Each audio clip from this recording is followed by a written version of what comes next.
Assalamualaikum warahmatullahi wabarakatuh. Good morning everyone, how are you? I am very well, thank you. Okay, before start our course today, let's sing basmalah together. Bismillahirrahmanirrahim. Ya, kita absen dulu ya. Yang pertama ada Mawar hadir, lalu ada Budi hadir. Oke, hadir semua, alhamdulillah. Somebody please tell me about the materials last week. It's about expression of apology. What is expression of apology? Expressing apology adalah cara untuk menunjukkan, showing tentang permintaan maaf kita. Untuk materi kita kali ini, kita akan membahas tentang invitation. Ada yang tahu invitation apa? Jadi invitation adalah undangan. Nah, jadi invitation ini dibagi menjadi dua. Yang pertama ada formal invitation, dan yang kedua ada informal invitation. Can you guess the difference of formal and informal invitation?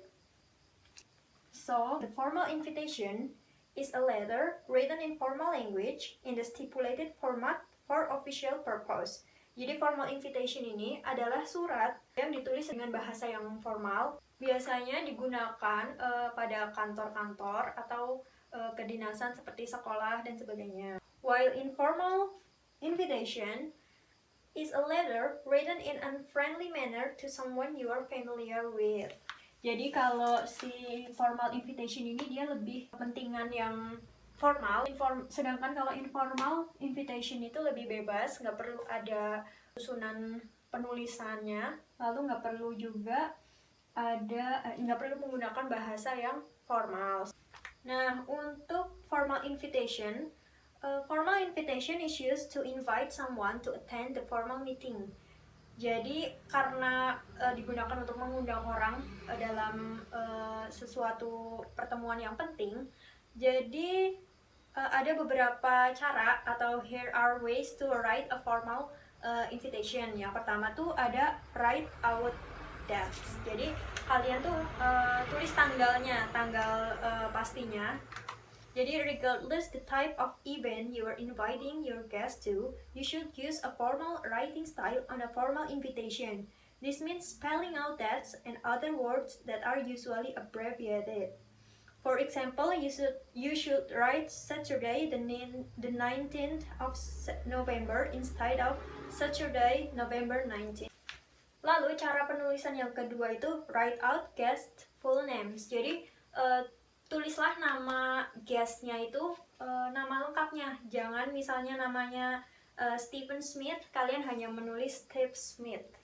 Nah, yang ketiga ada include the host. One of the most important parts of the formal invitation is the inclusion of the event's host.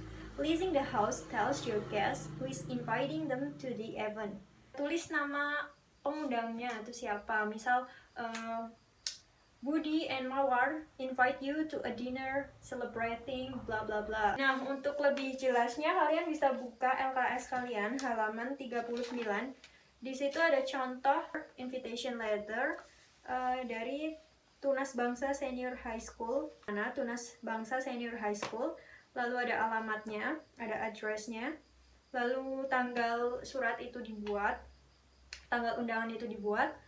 Lalu ada nomor surat, subjeknya apa. Di sini subjeknya ada Students Guardian Meeting Invitation.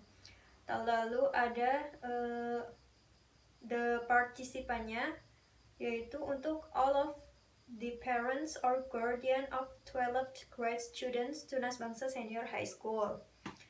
Nah, di sini terlihat jelas ada date-nya atau tanggal, time, place-nya, lalu meeting agenda, terus juga ada penulis dari undangan tersebut. Nah, ini sudah merupakan invitation letter yang cukup baik seperti ini. Bagaimana untuk materi dari invitation? Apakah ada yang ingin ditanyakan?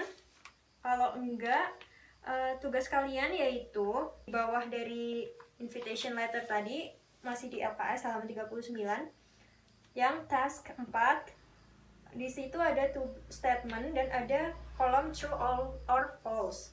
Nah, kalau statement ini benar, kalian centang di bagian true. Tapi kalau statement ini salah, kalian centang di bagian false. Nah, gimana kalian bisa tahu ini benar atau salah? Kalian pelajari si invitation letter di atasnya. Gimana? Paham? Baik, kalau sudah paham, silahkan dikerjakan. Waktunya cuma 15 menit ya. Nanti kita akan mendiskusikannya bersama-sama. Oke guys, time is up. Kita ulang lagi sedikit ya tentang materi hari ini. Yang pertama, materinya tentang invitation, betul sekali. Invitation dibagi menjadi dua, ada formal invitation dan informal invitation.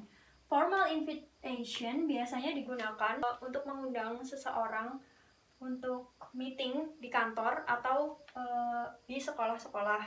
Intinya formal invitation ini menggunakan bahasa yang formal dan ada susunan penulisan dari invitation itu sendiri. Sedangkan untuk informal invitation biasanya digunakan untuk sesuatu yang lebih bebas. Misalnya kayak undangan birthday party atau undangan dinner, seperti itu. Bisa dipahami? Okay. Well, I think that's all. Thank you for your attention. And before we close our course today, let's saying Hamdalah together. Alhamdulillahirrahmanirrahim. See you next week and wassalamualaikum warahmatullahi wabarakatuh.